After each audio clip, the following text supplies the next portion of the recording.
আমি এক্ষুনি রিল বানাচ্ছিলাম। যাই হোক, রিল বানাচ্ছিলাম। তো তারপর টায়ার্ড হয়ে একটু বসে যাই।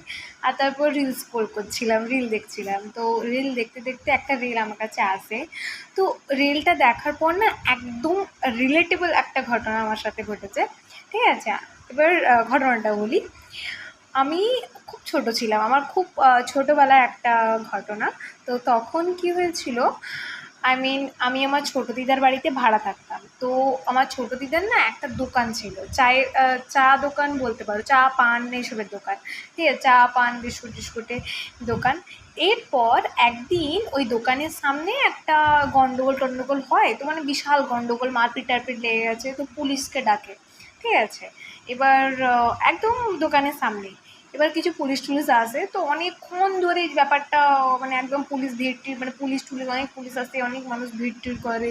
তো কিছু একটা হয়, তখন আমি বুঝতে কী হচ্ছিলো ঠিক আমার মনে নেই, কারণ আমি ছোটো ছিলাম। তো আমি ওই ব্যাপারে ঢুকিনি, বাট আমি দেখছিলাম যে অনেক পুলিশ টুলিশ কিছু একটা হয়েছে সবাই আলোচনা করছিল। এবার কয়েকটা পুলিশ আসে। তো আমার দিদার দোকান থেকে চা এবং আরও বিস্কিট টিস্কিট আরও অনেক কিছু নেয়, খায় টায়। ঠিক আছে? এবার আমার দিদা হচ্ছে মানে নিজের টাকাতেই নিজেকে মানে সব কিছু নিজের এতেই করে, তার ছেলে টেলে তাকে দেখে না। ঠিক আছে? এবার দিদার বোন বলবো না, দিদার দিদি হয়, মানে আমার নিজের দিদার দিদি। ঠিক আছে? তাদের বাড়িতে আমরা ভাড়া থাকতাম। এবার ওই যে পুলিশ অফিসারগুলো ছিল তারা এলো, চা পান টান সব খেলো, দিয়ে চা পান না, চা বিস্কুট টিস্কুট এসব খেলো। আর যখন টাকা চাইতে গেল তখন দিল না, চলে গেল। তো আমার ওপর না একটা খুব খারাপ ইম্প্যাক্ট পড়েছিল সেই সময়। আমি খুব ছোটো ছিলাম। তো মানে ব্যাপারটা এরকম দাঁড়িয়েছিল যে আমি না পুলিশ দেখলে একটা হেট একটা ব্যাপার আসতো। ঠিক আছে?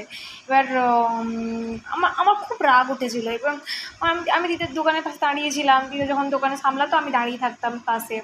এবার আমি দৌড়ে দৌড়ে যাই, আমি বলছি এই, আমি বলছি দাদা, আমি বলছি এই যে তুমি জাস্ট এরকম লাইক, এই যে তুমি আমার তুমি টাকা দাও, তুমি টাকা না দিয়ে চলে গেলো কেন, এরকম বললাম।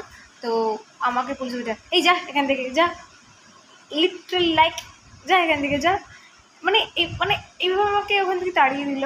তো মানে আমি না একটু ভয় পেয়ে গেছিলাম। তো কিছু বলিনি, বাট আমি ভেতরে এত রাগ উঠছিল আমার, মানে ভীষণ রাগ উঠছিল। এরকম একটা রিল আমার সামনে এলো যেখানে পুলিশ অফিসারটা টাকা দিল, না দিয়ে যায়নি। তো এরকম একটা ভিডিও দেখলাম, তো মনে পড়ে গেল সেই ঘটনাটা, সেই শেয়ার করলাম তোমাদের সাথে। ওকে, টাটা গাইস।